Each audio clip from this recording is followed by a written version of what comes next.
السلام علیکم دوستوں، کیسے ہیں آپ لوگ؟ امید کرتا ہوں آپ سب خیریت سے ہوں گے۔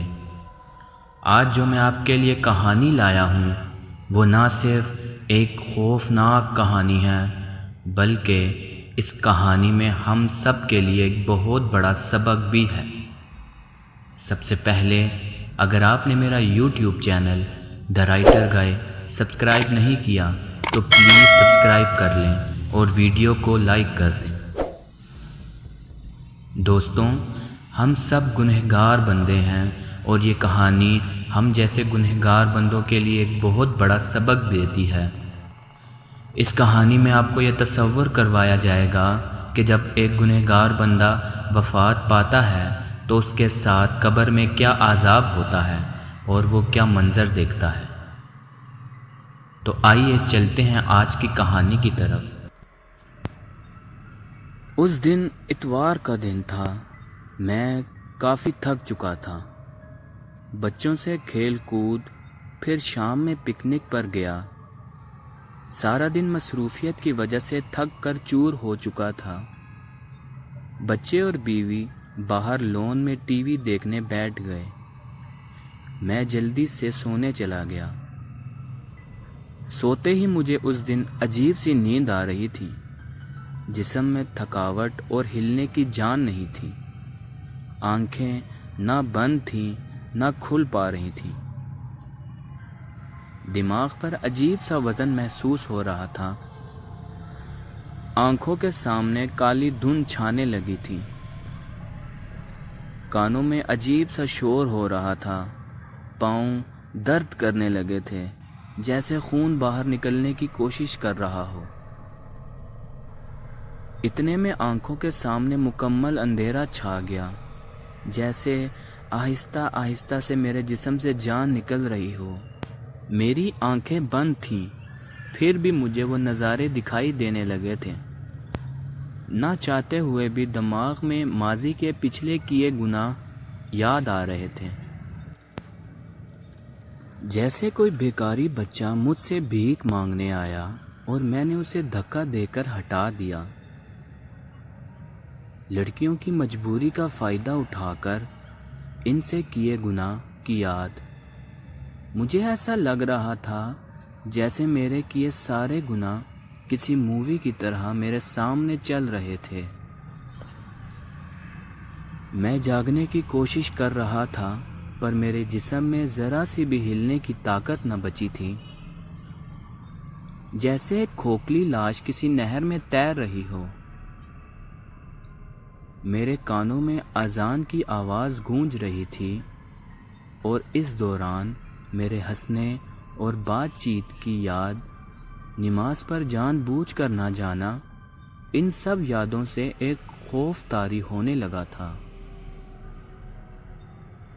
پھر کچھ لمحوں بعد مجھے کالے لباس میں ایک شخص دکھائی دینے لگا اور مجھ سے کہنے لگا، میں ملک الموت ہوں، تمہارا وقت اس دنیا میں پورا ہو چکا ہے اور مجھے حکم ہوا ہے کہ تمہاری جان لی جائے۔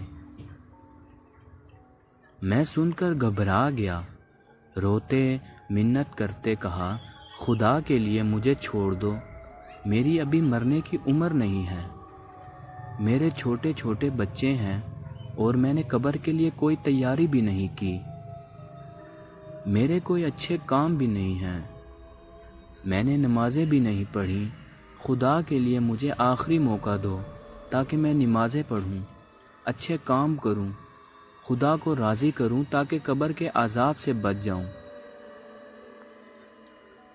میری التجائیں سن کر وہ مجھ سے افسوس کرنے لگا اور کہنے لگا، اے ابن آدم، کیا تمہیں معلوم نہیں تھا کہ موت کی کوئی عمر نہیں؟ تو تم نے یہ سب اچھے کام پہلے کیوں نہیں کیے؟ تم دنیا میں جس کام کے لیے آئے تھے وہ تم بھول گئے، اور جن کے لیے تم نے یہ دنیا میں کام کیا وہ آج تیرے سب کہاں ہیں؟ افسوس، تم نے ساری زندگی بڑے بڑے واسطے بنائے، وہ بھی آج تمہیں موت سے نہیں بچا سکتے، کیونکہ خدا کی طرف سے تمہاری جان لینے کا حکم ہوا ہے۔ جسے کوئی بھی ٹال نہیں سکتا۔ اب تمہارے جیسے اعمال ہوں گے ویسا ہی برتاؤ ہوگا تم سے۔ میری روح قبض ہو چکی تھی اور اب میں بیڈ پر لاش کی طرح سویا ہوا تھا۔ میرے چاروں طرف میری بیوی، بچے اور خاندان والے موجود تھے۔ سب میرے لیے رو رہے تھے۔ کچھ فون پر ادھر ادھر میرے مرنے کی اطلاع دینے لگے۔ عورتیں دھارے مار کر میری لاش پر رو رہی تھیں، جن کی آواز سے میری روح کو تکلیف پہنچ رہی تھی۔ میں سب کچھ دیکھ اور سن پا رہا تھا پر بول نہیں سکتا تھا۔ میری نظریں وسیع ہو چکی تھیں، مجھے سب کچھ آسانی سے دکھائی دے رہا تھا۔ گھر میں مہمانوں کا آنا جانا بڑھنے لگا۔ کچھ میری تعریف کر رہے تھے کہ مرحوم اچھا تھا، وہاں کچھ برائی کر رہے تھے اور برائی کرنے والوں کی وجہ سے میری روح کو تکلیف پہنچ رہی تھی۔ تھوڑی دیر میں مسجد میں میرے نام کا اعلان ہونے لگا۔ اعلان سن کر میں حیران ہو رہا تھا کہ دنیا میں جب میں زندہ تھا تو میرا نام لینے سے پہلے میرا عہدہ، مرتبہ، میری تعریف بیان ہوتی تھی، اور آج صرف اتنا کہا گیا کہ احمد خان ولد اعتراض خان اس فانی جہان سے ہمیشہ کے لیے انتقال کر چکے ہیں۔ میری روح مکمل قبض ہو چکی تھی۔ اتنے میں دوسرا فرشتہ میرے پاس آیا اور کہنے لگا، اے ابن آدم، تم نے جو مال جمع کیا تھا وہ کہاں ہے؟ تم جو ساری زندگی دولت کمانے اور جمع کرنے کے چکر میں خدا سے غافل رہے، تو بتاؤ اب وہ دولت تیرے کس کام کی ہے؟ کیا وہ تمہاری جمع کی ہوئی دولت تمہیں خدا کے عذاب سے بچا سکتی ہے؟ ہرگز نہیں۔ تمہیں جب معلوم تھا کہ قبر میں صرف اچھے اعمال کام آئیں گے، پھر بھی تم خدا کی عبادت اور اس کے حکموں سے غافل کیوں رہے؟ کیوں دنیا کے چکر میں جان بوجھ کر بغیر مجبوری کے نماز چھوڑی؟ اب تیار ہو جاؤ اپنے اچھے برے انجام کے لیے۔ اس کے کسی بھی سوال کا میرے پاس جواب نہیں تھا۔ میں اس کے سوالوں سے شرمندہ ہو رہا تھا اور میرے اوپر ڈر حاوی ہونے لگا تھا کہ نہ جانے دفن ہونے کے بعد قبر میں میرے ساتھ کیا ہوگا۔ پھر مجھے جلدی سے غسل دینے کے لیے لے جایا گیا۔ غسل دینے والا جب میرے جسم کو چھو رہا تھا تو مجھے بڑی تکلیف ہو رہی تھی، کیونکہ اس کی زبان پر کوئی قرآنی آیت، درود پاک اور کلمہ وغیرہ نہیں تھا۔ میرے اوپر کھڑے سب اپنی باتوں میں مگن تھے۔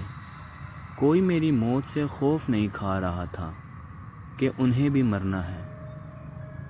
کسی کی زبان پر کوئی نیک کلمہ نہیں تھا جس سے میری روح کو سکون پہنچی۔ میری روح وہاں گنہگار روحوں میں شمار تھی جسے لوگوں کی دعائیں ہی سکون پہنچا سکتی تھیں۔ تھوڑی ہی دیر بعد مجھے غسل بھی دے دیا گیا، پھر مجھے چارپائی پر سلایا گیا۔ اب میری چاروں طرف میرے گھر والے، بیوی، بچے، بھائی بہنیں، رشتہ دار، دوست، احباب سب میری لاش پر رو رہے تھے۔ میرے دوست جنہوں نے مجھ سے وعدے کیے تھے کہ ہم ہر مشکل وقت میں تمہارے ساتھ رہیں گے، آج وہ بھی دور کھڑے اکیلے کونے میں رو کر خاموشی سے مجھے الوداع کر رہے تھے۔ پھر ایک شخص آ کر کہنے لگتا ہے، جنازہ اٹھانے کا وقت ہو چکا ہے، باہر سب انتظار میں ہیں۔ یہ سنتے ہی میرے گھر والے پھر سے میری چارپائی کو چہک گئے اور زور زور سے رونے لگ گئے۔ میں ان کے رونے سے پریشان ہو رہا تھا۔ مجھے سمجھ نہیں آ رہا تھا یہ سب میرے لیے اتنا کیوں رو رہے ہیں۔ کیا میں نے ان کو کوئی دکھ دیا ہے؟ ان سب کو ہٹا کر میرے جنازے کو اٹھایا گیا۔ میں پریشان ہو رہا تھا یہ سب مل کر مجھے کہاں لے جا رہے ہیں۔ میں ایک چارپائی پر تھا اور میرے آس پاس بڑی تعداد میں لوگ تھے۔ میرا جنازہ سفر میں ہی تھا کہ اتنے میں تیسرا فرشتہ میرے پاس آیا اور کہنے لگتا ہے، اے ابن آدم، تم ایک لمبے سفر کی طرف رواں دواں ہو، جو تو یہ سفر پہلی بار کر رہا ہے۔ سفر کے اختتام پر تمہیں ایک تنگ مکان میں دفنا دیا جائے گا، جس مکان میں تم پہلے کبھی نہیں رہے، اور اگر تمہارے اعمال اچھے ہوں گے تو وہ تنگ مکان تمہیں تنگ نہیں لگے گا، اور اگر تیرے اعمال اچھے نہیں ہوں گے تو وہ تنگ مکان مزید تمہیں تنگ لگے گا، کیونکہ سب اپنے اعمال سے ہی اس مکان کو کشادہ اور تنگ کرتے ہیں۔ تمہیں پہلی بار اس تنگ مکان میں رکھا جائے گا اور تمہاری ہمیشہ کی زندگی قیامت تک اسی مکان میں گزرے گی۔ اتنے میں وہ غائب ہو گیا اور مجھے پریشانی ہو رہی تھی کہ نہ جانے مجھے وہ مکان کیسے ملے گا، تنگ یا کشادہ۔ اگر مجھے تنگ مکان ملا تو میں کیسے گزاروں گا قیامت تک اس تنہا مکان میں؟ اور میرے جنازے پر بھی شریک سبھی لوگ اپنی دنیا داری کی باتوں میں لگے ہوئے تھے۔ کسی کی زبان پر کلمہ شہادت نہیں تھا جس سے مجھے امید ہو کہ مجھے کشادہ مکان ملے گا۔ آخر کار میرا جنازہ قبرستان میں پہنچا، جہاں پہلے سے ہی میرے لیے ایک گڑھے کی طرح قبر کھودی ہوئی تھی، جسے دیکھتے ہی میرے دل میں خوف خدا بڑھنے لگا کہ نہ جانے اس تنہا قبر میں میرے ساتھ کیا ہوگا۔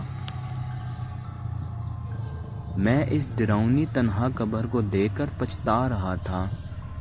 کاش میں نے دنیا میں اس تنہا قبر کو روشن کرنے کے لیے اچھے کام کیے ہوتے۔ کاش میں اذان سننے سے پہلے ہی مسجد چلا گیا ہوتا۔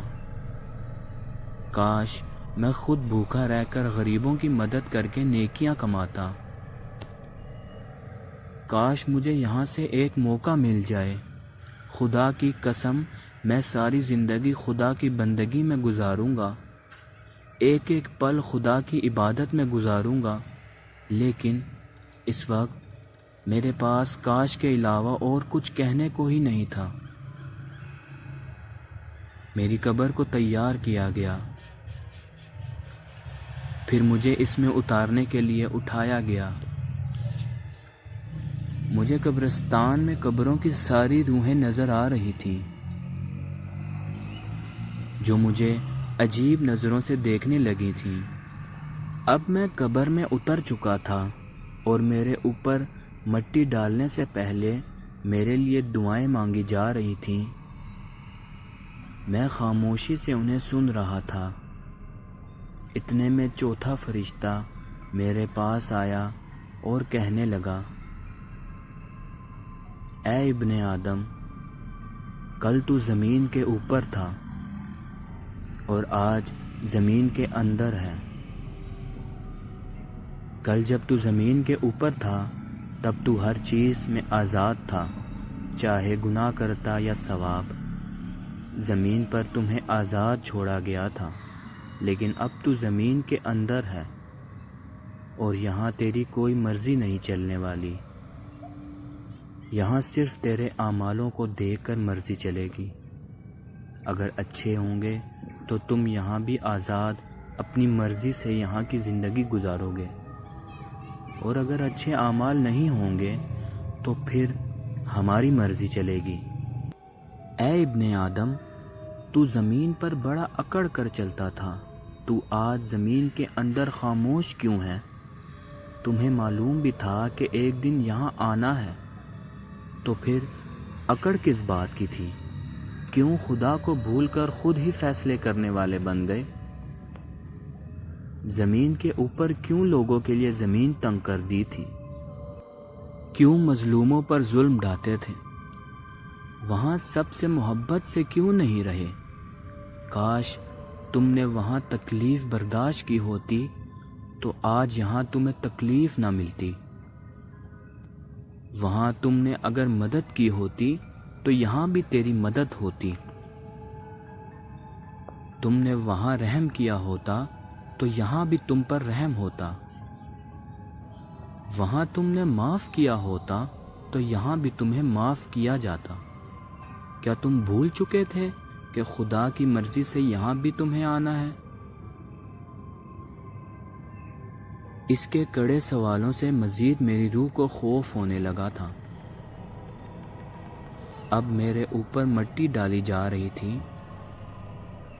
وہ منظر مجھے ڈرا رہے تھے۔ میں چیخ رہا تھا